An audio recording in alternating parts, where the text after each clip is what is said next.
Mes frères et sœurs, bonjour.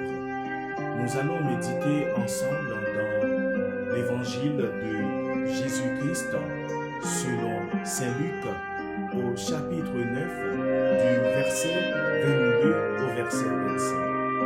Je vous laisse lire ce passage. Nous allons méditer sur la parole de Jésus, l'une des paroles de Jésus. Celui qui veut sauver sa vie, la perdre. Sauver sa vie. Là déjà, nous pensons tout de suite à la souffrance.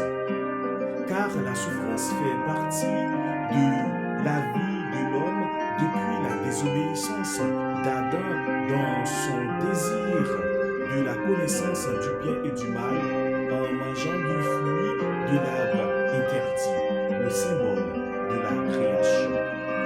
Dieu, à son endroit, déclara à l'homme, dans le livre de la Genèse, chapitre 3, le verset 22. Voilà que l'homme est devenu comme l'un de nous par la connaissance du bien et du mal. Maintenant, ne permettons pas qu'il avance la main, qu'il cueille aussi le fruit de l'arbre de vie, qu'il en mange et vive éternellement. Dans le livre de la Genèse ici.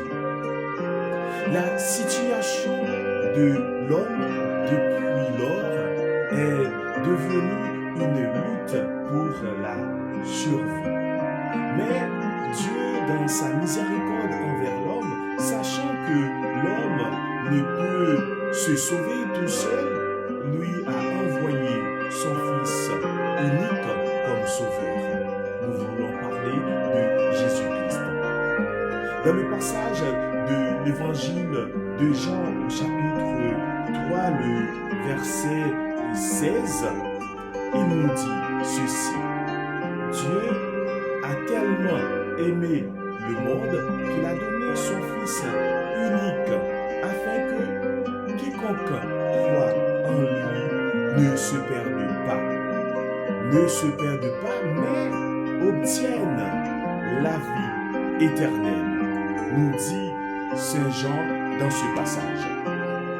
C'est donc par Jésus que l'homme peut reprendre cette vie qu'il avait perdue par sa désobéissance.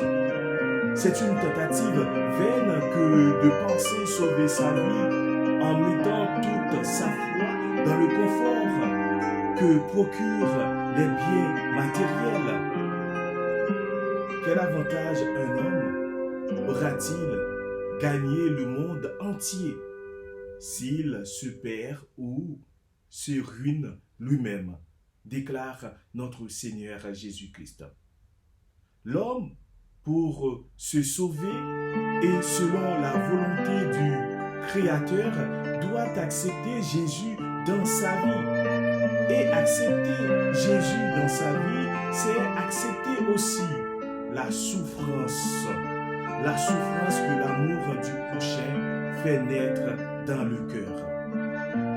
Jésus, en annonçant à ses disciples sa souffrance, se veut solidaire de l'humanité souffrante et surtout porter à leur connaissance cette vérité que toute mission de sauvetage engendre nécessairement la souffrance.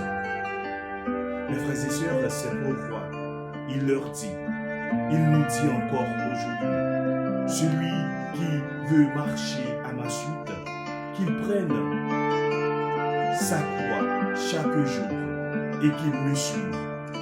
La croix, c'est la souffrance acceptée et vécue par amour pour les autres. La croix, c'est partir à la recherche du Christ qui a été condamné, mis à mort et il est ressuscité. Prions ensemble, mes frères et sœurs. Seigneur, accorde ton aide à tous les chrétiens qui croient en toi. Donne-leur libère la force de marcher à la suite de ton Fils Jésus, lui qui règne avec toi